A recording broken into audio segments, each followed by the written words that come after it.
आज मैं आपके साथ खड़े मसाले के सालन की रेसिपी शेयर कर रही हूँ जो बनकर बेहद मज़ेदार तैयार होता है और बहुत आसानी से बन जाता है। चलें हम बनाना स्टार्ट करते हैं।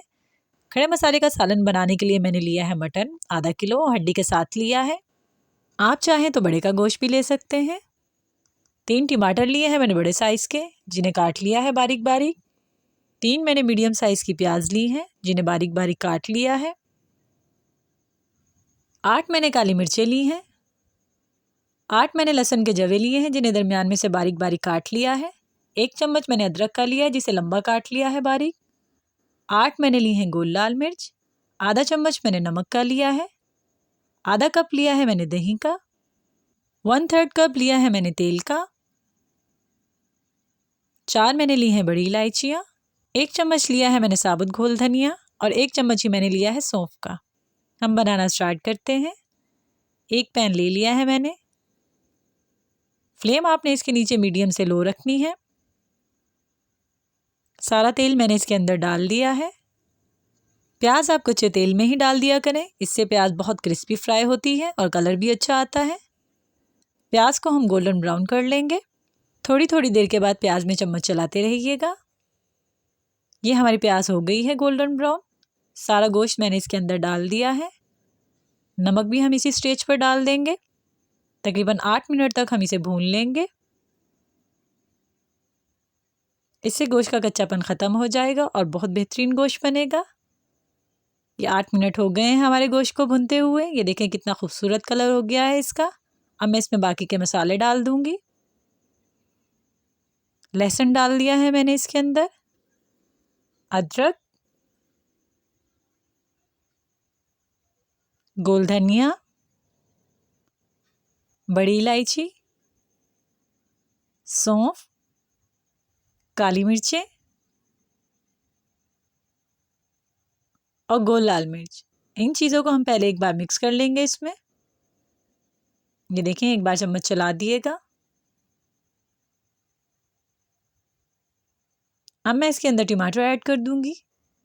ये सारे टमाटर मैंने इसमें ऐड कर दिए हैं। टमाटर ऐड करने के बाद इसको 2.5 से 3 मिनट तक भून लिएगा। ये देखें टमाटर को भूनते हुए 2 मिनट हो गए हैं। सारे टमाटर मिक्स हो गए हैं इसके अंदर। चम्मच चला दिएगा अच्छे तरीके से इसमें।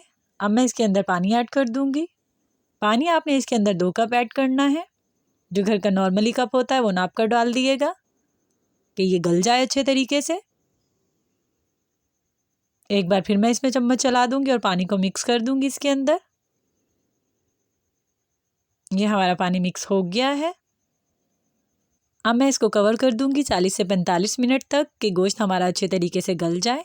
या गोश्त को आप इतनी देर तक दम दे दिएगा कि गोश्त अच्छे तरीके से गल जाए। आंच इसके नीचे मैंने दम वाली कर दी है। बीच में चम्मच चलाते रहिएगा। ये देखें सारा पानी ड्राई हो गया है और हमारा गोश्त गल गया है। अब मैं इसके अंदर दही ऐड कर दूंगी। दही डालने के बाद आपने इसको अच्छे तरीके से भून लेना है कि मसाला अलग हो जाए और तेल अलग हो जाए। तकरीबन 3 से 4 मिनट में आपकी दही भुन जाएगी इसके अंदर।